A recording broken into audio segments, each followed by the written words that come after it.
नमस्कार, special report में आप सभी का स्वागत है और आपके साथ मैं हूं चांदनी वर्मा। 1 फरवरी को मोदी सरकार के कार्यकाल का आखिरी बजट पेश होगा। ये अंतरिम बजट होगा और आमतौर पर अंतरिम बजट अगले 2 से 3 महीने होने वाले खर्च को ध्यान में रखकर पेश किया जाता है। लेकिन इस बार ऐसा माना जा रहा है कि ये अंतरिम बजट इससे पहले पेश किए गए अंतरिम बजट से अलग होगा। दरअसल 2019 के लोकसभा चुनाव में मोदी सरकार की साख दांव पर है और दूसरी ओर पूरा विपक्ष लामबंद होकर मोदी सरकार को हटाने की हर मुमकिन कोशिश में लगा है।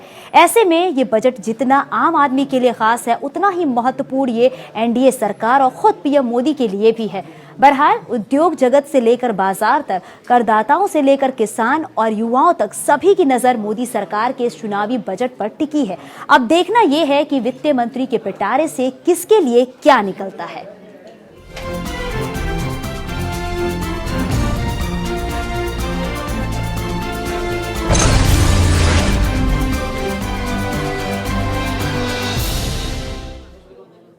मोदी सरकार का आखिरी बजट निश्चित तौर पर चुनावी बजट होगा, जिससे से ज्यादा लोगों को खुश किए जाने की कोशिश की जाएगी। हाल ही में सरकार की ओर से ये भी ऐसे संकेत मिले थे कि अंतरिम बजट कुछ अलग ही होगा और ऐसे में उम्मीद और भी ज्यादा बढ़ गई है। देश की जनता इस बारे के बजट में सरकार से क्या उम्मीद रखती है, आज जनता की मांग को हम वित्त मंत्री पीयूष गोयल तक पहुंचाएंगे। तो चलिए आपको राजधानी दिल्ली मोरी गेट लेकर चलते हैं, जो एशिया के बड़े ऑटोमोबाइल्स मार्केट में शुमार है। यहाँ के कारोबारियों से हम बात करेंगे और जानेंगे कि यहाँ के व्यापारियों की वित्त मंत्री से क्या उम्मीदें हैं। 1 फरवरी को मोदी सरकार अपना आखिरी बजट पेश करने जा रही है, लेकिन इस बजट को लेकर देश में आम जनता के दिमाग में क्या चल रहा है, क्या सोच रहे हैं कारोबारी, अब तक सरकार के फैसलों का उन पर क्या असर हुआ और इस बजट से देश के कारोबारी वर्ग क्या उम्मीद रखते हैं, इन सभी चीजों को जानने, समझने और टटोलने के लिए एपीएन की टीम देश ही नहीं एशिया के सबसे बड़े ऑटोमोबाइल मार्केट में से एक मोरी गेट इलाके में है। और आप देख सकते हैं कि इस वक्त हमारे साथ सभी लोग यहाँ पे जो मौजूद हैं वो ऑटोमोबाइल सेक्टर में पिछले सालों से नहीं कई दशकों से यहाँ कारोबार में जुटे हैं। तो आइए अपने कार्यक्रम की शुरुआत करते हैं और सबसे पहले सर आपसे ही पहला सवाल, 1 फरवरी को सरकार का आखिरी बजट, क्या लगता है कि नोटबंदी और जीएसटी से जो जख्म मिले थे, कुछ मरहम लगेगा क्या इस बजट में?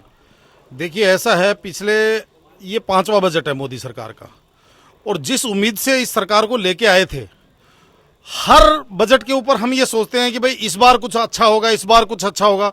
उम्मीद तो इस बार भी है। बाकी देखिए ये उनके पास उनके हाथ में है जो वहाँ नॉर्थ ब्लॉक के अंदर बैठे हुए हैं। वो हमारी पीड़ाओं को कितनी समझते हैं, कितनी जानते हैं, ये तो उनके हाथ में है। बाकी एक बात जरूर मैं कहूँगा कि अगर इस बजट में भी सरकार ने कुछ नहीं किया तो आप ये मान के चलिए कि जिंदगी भर हम लोग इस चीज को कोसते रहेंगे कि हमने 2014 में एक बहुत बड़ी गलती करी थी। चलिए इस बार आखिरी मौका है, क्या लगता है कि वाकई जो नाराजगी थी व्यापारी वर्ग का, जो हमने देखा नोटबंदी के बाद देखा था, जीएसटी के बाद देखा था, क्या लगता है कि उस नाराजगी को दूर करने की सरकार कोशिश करेगी क्या इस बजट में? देखिए सुमन जी, हम लोग ट्रैक्टर पार्ट्स का काम करते हैं। ट्रैक्टर पार्ट्स में कुछ बड़े अजीब से हमारे साथ में वाकयात हुए हैं कि हमें 28% के स्लैब में रखा गया ओरिजिनली। बहुत सारे एजिटेशन किए, बहुत सारा मिनिस्टरों को मिले, अपनी पीड़ा बताई, किसानों की समस्या बताई, क्योंकि हमारे जितने प्रोडक्ट हैं ये सब किसान लोग यूज करते हैं। तो किसानों के ऊपर अगर 28% टैक्स लगा दिया जाए, एक मर्सिडीज चलाने वाला भी 28% टैक्स दे और एक टूटा ट्रैक्टर चलाने वाला भी 28% दे, तो ये जस्टिफाइड नहीं है। उसके बाद में जेटली जी ने अनाउंस किया कि भाई हम इसमें टैक्स कम करेंगे, 18% करेंगे।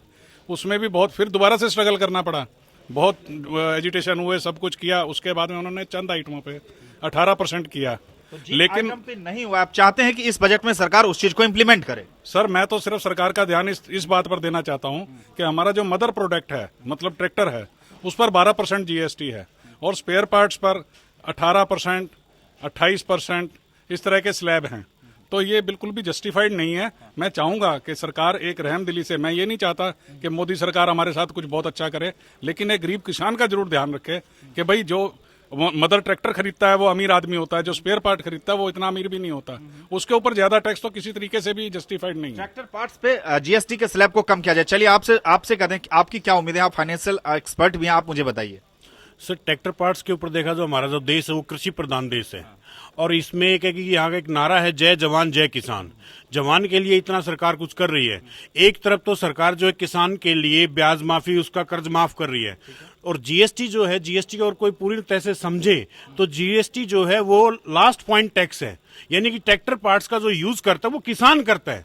तो उसको कर्ज माफी की बजाय अगर इस ट्रैक्टर पार्ट्स को टैक्स फ्री कर दिया जाए तो वो भी एक किसान के प्रति एक सहानुभूति होगी। इससे कर्ज माफी नहीं चाहिए किसान को, किसान को सुविधा मिले, उसकी फसल का समर्थन मूल्य मिले और ट्रैक्टर पार्ट्स उसको कोस्ट में उसकी कमाए। इससे बड़ा सरकार और क्या देना चाहेगी? देखिए, कर्ज माफी वाकई देश में इस पे जबरदस्त सियासत चल रही है और इन्होंने बहुत ही बड़ा एक पॉइंट उठाया कि सिर्फ आप जो है बात अगर हम देखें तो सिर्फ कर्ज माफी विकल्प नहीं है। अगर आप ट्रैक्टर या फिर ट्रैक्टर पार्ट्स पे अगर जीएसटी को कम करें, इससे भी किसानों को राहत दी जा सकती है। चलिए सर, आपसे पूछेंगे क्या उम्मीदें हैं इस बार आपकी? उम्मीद यही है कि सरकार इसमें कुछ रियायत दे, जिससे कि किसानों को आगे ऐसा लगे कि हमारे को कुछ फायदा हो रहा है। चलिए आपसे पूछते हैं सर, 1 फरवरी को बजट, सरकार का आखिरी बजट, क्या लगता है कि नाराजगी दूर करने की कोशिश होगी, खासकर व्यापारी वर्ग की? बिल्कुल होगी। जैसे कि मेरे मित्र ने कहा, अभी साथी ने कहा, हमारे मित्र ने, कि किसानों से कनेक्टेड है सारा हमारा जो ट्रैक्टर पार्ट्स है, सारा किसानों से। जब किसानों को कर्जे माफ कर सकते हो तो ट्रैक्टर पार्ट्स में छूट क्यों नहीं दे सकते? एक्स्ट्रा छूट 5% हो, 12% हो, अभी 18 है जैसे, तो उसमें विशेष छूट आनी चाहिए। तो सारा एग्रीकल्चर से जुड़ा हुआ है, सारा किसानों से जुड़ा हुआ है, इसलिए मेरे साथी मित्र ने भी कहा पहले, और मैं भी उन्हीं बातों को दोहराता हूँ। और मैं उम्मीद करता हूँ इस बार कि बहुत अच्छा राहत दी जाएगी। चलिए, आपकी क्या उम्मीद है? ये तो उम्मीद कर रहे हैं कि सरकार अच्छी राहत देगी, आपकी क्या उम्मीद है? हमारी उम्मीद ये है जी कि हमारा जीएसटी कम होना चाहिए, 5% आ जाए या फ्री कर दे बिल्कुल भी। बाकी किसानों से सारा स्पेयर पार्ट जो सारा किसान यूज करते हैं हमारे यहाँ, कोई अमीर आदमी तो करता ही ट्रैक्टर पे ही लगता है ये। तो बाकी यही है, हमारी उम्मीद है कि भाई एक तो इनकम टैक्स में छूट ज़्यादा दी जाए और ये जीएसटी कम करी जाए। बाकी तो आपने देखा कि निश्चित रूप से एक अगर हम आम आदमी की बात अगर हम सुने तो निश्चित रूप से उनका कहना है कि इनकम टैक्स स्लैब जो है सरकार उस दायरे को बढ़ाए, और साथ ही साथ जो एग्रीकल्चर जो कृषि से जुड़े उपकरण है उन पे जो जीएसटी का स्लैब्स है उसको कम किया जाए। और एक बहुत महत्वपूर्ण बात इन्होंने कहा कि वाकई सिर्फ कर्ज माफी मुद्दा नहीं है, अगर आप कृषि उपकरणों पे जीएसटी को कम करते हैं उससे भी किसानों को बड़ी राहत होगी। तो चलिए सिलसिले को आगे बढ़ाते हैं। सर, आखिरी बजट है, क्या लगता है? हमने देखा है कि इन 4 सालों के दौरान व्यापारियों की काफी नाराजगी सरकार को झेलनी पड़ी है, इस बार क्या लगता है कि कुछ राहत मिलेगी? क्या उम्मीद कर रहे हैं आप? मेरा नाम राजकुमार है, मैं यहाँ ट्रैक्टर पार्ट्स का व्यापारी हूँ।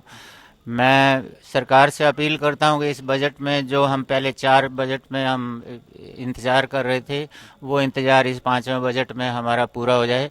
एक तो इनकम टैक्स स्लैब जो है वो बढ़नी चाहिए, दूसरा जीएसटी, अभी पिछली जीएसटी मीटिंग में मोदी सरकार ने डिक्लेयर किया था जेटली जी ने कि कृषि यंत्रों पर 5% जीएसटी लगेगा, जबकि ट्रैक्टर पार्ट्स भी कृषि यंत्रों के अंतर्गत आता है। ट्रैक्टर पार्ट्स का भी उसी स्लैब में आने चाहिए जो दूसरे कृषि यंत्रों में होना चाहिए। बढ़िया सवाल जवाब इन्होंने दिया कि जो अन्य कृषि उपकरण अगर 5% जीएसटी के दायरे में है तो फिर जो ट्रैक्टर है वो 12% और स्पेयर पार्ट्स 18% और बाकी 28 में क्यों है? सर, आपसे जानना चाहेंगे क्या उम्मीद करें इस बजट से?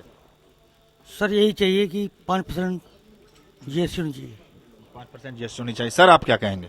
मैं इनकी बात से सहमत नहीं हूँ, क्योंकि ट्रैक्टर मेनली किसान यूज करता है और किसान के लिए सारे कुछ माफी हो रहा है, कर्ज माफी हो रहा है, तो ये जीएसटी भी माफ होना चाहिए पूरी तरह से, पूरी फुल। 5% क्या, बिल्कुल होना ही नहीं चाहिए जीएसटी ट्रैक्टर पार्ट्स पे।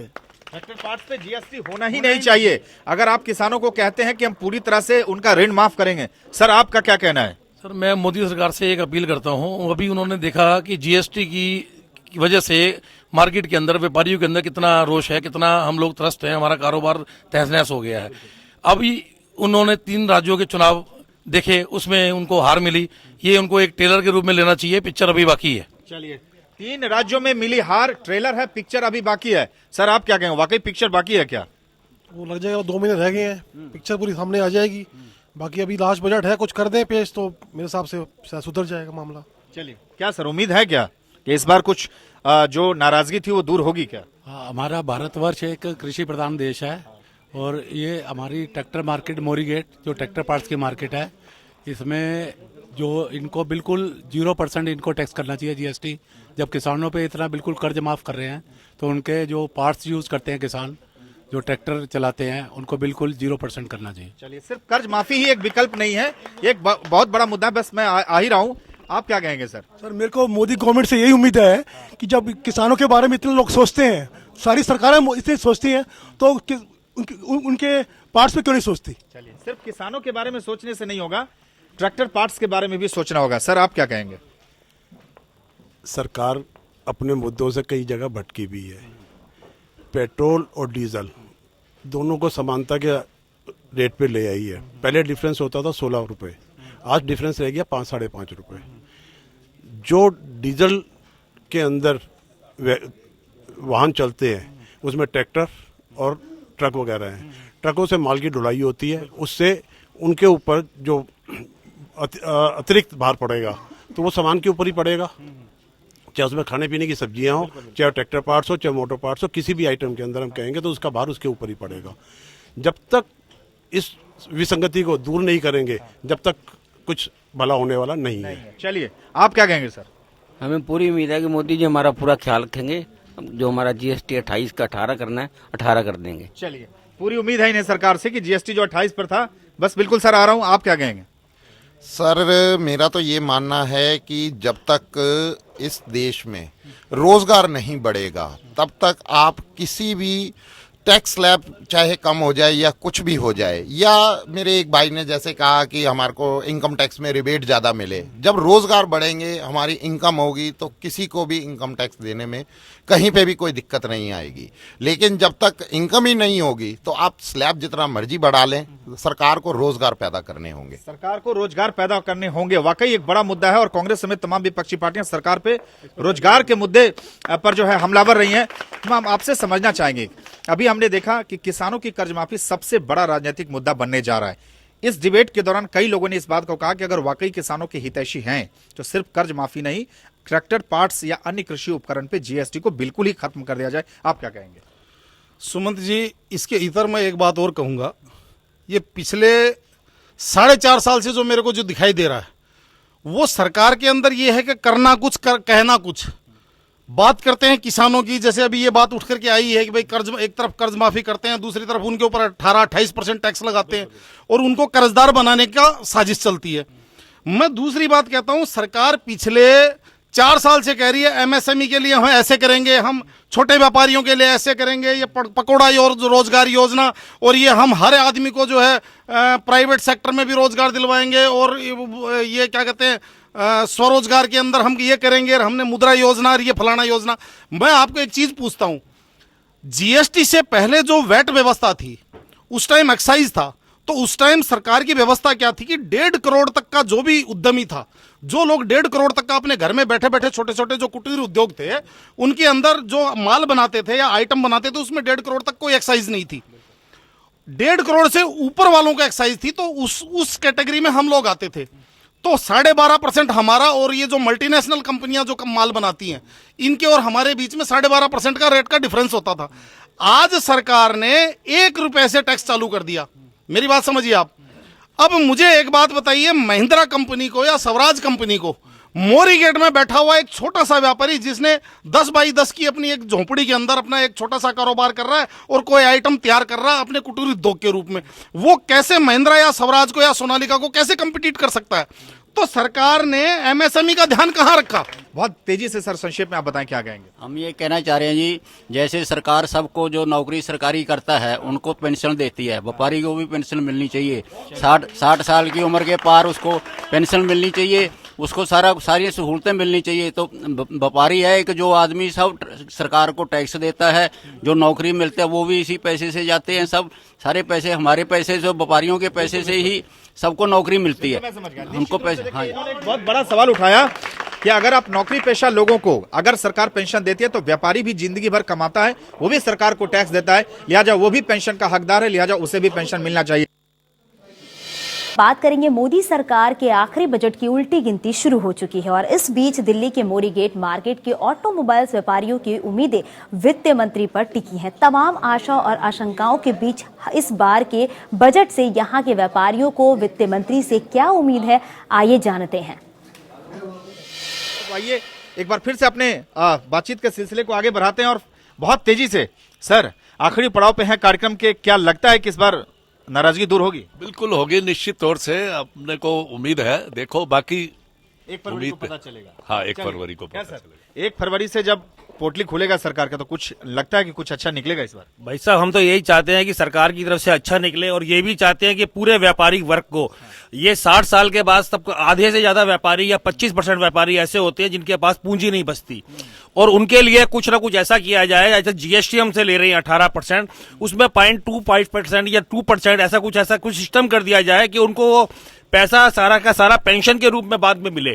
और जितने साल से, जब 20-20 साल से 30-30 साल से लोग व्यापार में जीएसटी भर रहे हैं या वैट भरते रहे हैं, तो कुछ इस हिसाब से स्कीम निकाली जाए सरकार की तरफ से जिससे हर व्यापारी को फायदा हो। चलिए, कुछ ऐसा स्कीम निकाली जाए जिससे कि हर व्यापारी को फायदा। बहुत अच्छी बातें इन्होंने कही है, क्या कहेंगे आप?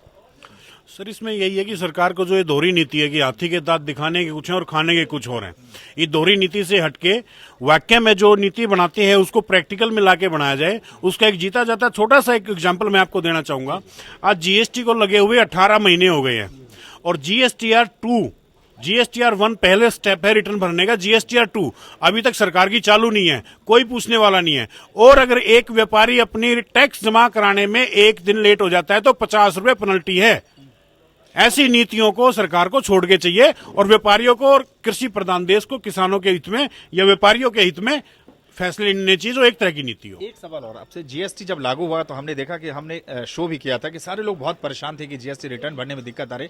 आप फाइनेंशियल एक्सपर्ट, आप मुझे बताइए कि क्या वाकई जो कठिनाइयां प्रैक्टिकली जीएसटी रिटर्न भरने में आ रही थी उसको सरकार ने कुछ दूर किया, या अभी भी हालात वैसे ही है? इसमें सुमन जी ऐसा है, जीएसटी रिटर्न भरने के लिए जीएसटी की 3 रिटर्न है, जीएसटीआर 1, जीएसटीआर 2, जीएसटीआर 3। जो व्यापारी कह रहे थे कि दिक्कतें आ रही हैं, आज वो सेम है। क्यों? क्योंकि जीएसटीआर 1 सबमिट हो रही है, 2 तो भी हो ही नहीं रही। सरकार की जो कमियां हैं, या जो इसकी वेबसाइट की जो कमियां हैं, या प्रोग्राम की जो कमियां हैं, पोर्टल की जो कमियां हैं, वो भी पूर्णतः वो ठीक नहीं कर पाई, इसलिए रिटर्न भी नहीं जमा हो रही। तो समस्याएं जो व्यापारियों ने बताई थी वो ज्यों की त्यों आज भी खड़ी हुई हैं। चलिए, जीएसटी रिटर्न भरने में समस्या, मुझे याद है कि जीएसटी जब लागू हुआ था हर व्यापारी परेशान रहता था कि हम कारोबार करें या जीएसटी रिटर्न भरें। सर, क्या हालात कुछ बेहतर हुए हैं, या आप लोग और उम्मीद कर रहे हैं कि इसको ऐसे सिंप्लीफाई किया जाए कि चीजें और आसान हो? जब ये जीएसटी लाया गया था या नोटबंदी की गई थी, हर वक्त यही कहा गया था कि इससे सहूलियत होगी, इससे सहूलियत होगी, और हमें तो लगता है कि इससे परेशानियां सब बढ़ी हैं। देखिए, हमने पहले लंडे की किताबें देखी, उसके बाद सीएसटी देखा जो सेंट्रल टैक्स लगाया गया था, उसके बाद वैट भी देखा हमने, अब जीएसटी देख रहे हैं। किसी में भी लगातार पेपर वर्क बढ़ता चला जा रहा है। आज की तारीख में कोई भी व्यापारी ऐसा नहीं है जो अपने आप कोई जीएसटीआर 1, 2, 3 कुछ भी भर पाए। सबको अकाउंटेंट्स की शरण में जाना पड़ता है और अनाप शनाप पैसा देना पड़ता है, और छोटे छोटे व्यापारियों के लिए इतनी ज्यादा समस्या हो गई है कि पेपर वर्क के बारे में उनको पता ही नहीं लगता कि कौन सी टैक्स ड्यू हो गया, कौन सा दिन आ गया। हर 20 तारीख को उसको सारे बिजनेस बंद करके, और एक बहुत बड़ी परेशानी जो हमारे साथ आ रही है कि हमारे ट्रैक्टर पार्ट्स में सेम टैक्स में भी इतने सारे HSN कोड हो गए हैं कि हमें जितनी देर सामान बेचने में नहीं लगती उतनी देर हमें बिल बनाने में लग जाती है। अगर मान लीजिए हमें 40-50 आइटमों का बिल बनाना है तो हमें उसमें 2-2 घंटा तक टाइम लग जाता है। तो सर, आप चाहते हैं कि इस चीज को और सिंप्लीफाई इस बजट में किया जाए ताकि जो कारोबार जो है वो ईज ऑफ डूइंग बिजनेस में, हालांकि सरकार तो दावा करती है कि हमारी रैंकिंग बहुत बेहतर हुई है ईज ऑफ डूइंग बिजनेस में।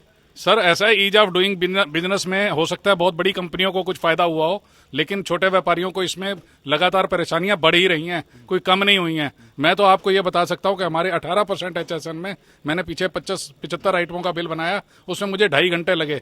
हमें यही नहीं पता लगता कौन सी आइटम किस HSN में आती है, और टैक्स सेम है। देखिए, कितनी एक व्यथा की बात है कि टैक्स 18% ही है मान लीजिए, लेकिन HSN कोड डिफरेंट है, और एक ही गाड़ी के लिए एक ट्रैक्टर का हम काम करते हैं, लेकिन इतने सारे HSN कोड किसके लिए बनाए गए हैं, मुझे समझ में नहीं आई आज तक बात। सर, क्या कहा जाए, इन्होंने एक मुझे लगता है बहुत अच्छा मुद्दा उठाया कि जो व्यापारी रोज जो परेशानी जो फेस कर रहे हैं जीएसटी रिटर्न को भरने में, आप क्या चाहते हैं कि कैसे इस चीज को सिंप्लीफाई किया जाए? और एक सवाल आपसे, मुझे याद है कि जब ये लागू हुआ था, एक देश एक टैक्स, एक देश एक कर का कॉन्सेप्ट था, लेकिन उसमें तो कई स्लैब हैं, और जो प्रैक्टिकली प्रॉब्लम आ रहा है उसे लेकर क्या कहेंगे?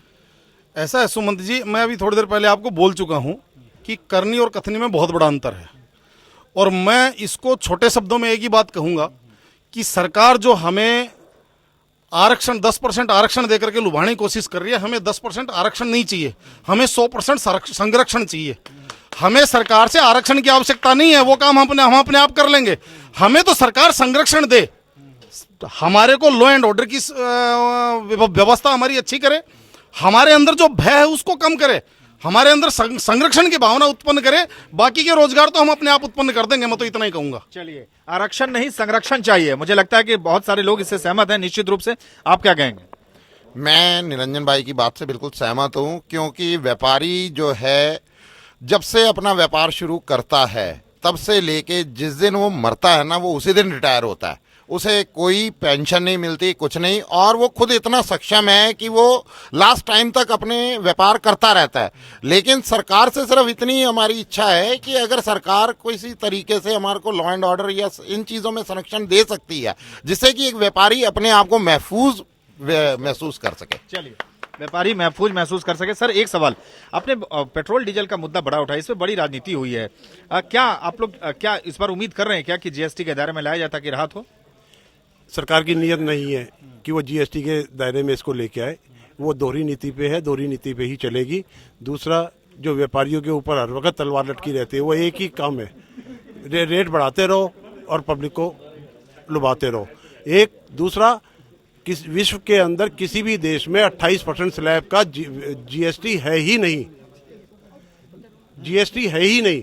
ये खाली भारतवर्ष के अंदर ही इतना जो बड़ा स्लैब रखा गया है। बाहर के मुल्कों के अंदर 3 या 4 स्लैब होते हैं मैक्सिमम, और यहाँ 2 या 4 मैक्सिमम। लेकिन हिंदुस्तान के अंदर 28% के स्लैब लगा के, जिसकी वजह से हर आदमी परेशान है कि मैं किस जीएसएन कोड में किस आइटम को लगाऊं और किस जीएसएन कोड से बेचूं इसको। जीएसटी के प्रोसेस को सिंप्लीफाई करने की जरूरत है, क्योंकि हर कारोबारी, चाहे वो ऑटोमोबाइल का हो या जो भी हो, निश्चित रूप से इनका कहना है कि टैक्स तो हम पहले भी देते थे और टैक्स अब भी दे रहे हैं, लेकिन जो नियम इतना जटिल हो गया है कि व्यापारियों का जो लागत है या फिर अकाउंटेंट का खर्चा, वो उनका काफी बढ़ गया। क्या चाहते हैं इस बजट में कुछ ऐसा प्रावधान हो क्या कि चीजें सरल हो? एक तो ये जीएसटी जस्टिफाई होना चाहिए और क्लियर होना चाहिए। बिल्कुल क्लियर नहीं है, हम लोगों को काफी कठिनाई आ रही है, बहुत ज्यादा प्रॉब्लम हमारी यहाँ भरने में आ रही है। तो जो कठिनाई आ रही है सर, वो दूर किया जाए। सर, आप क्या कहेंगे? बहुत सारे मुद्दे हैं, सरकार ने कई ऐसे फैसले लिए कि हमने देखा कि व्यापारियों की बड़ी जबरदस्त नाराजगी सरकार को झेलनी पड़ी। क्या लगता है, आखिरी मौका है, उम्मीद है कि दूर होगी नाराजगी? देखिए सर, देश में आजकल कर्जा माफी की बहार चल रही है, तो हमें तो ना तो सरकार माफ करती है, ना ही कोई विभाग हमें माफ करता है।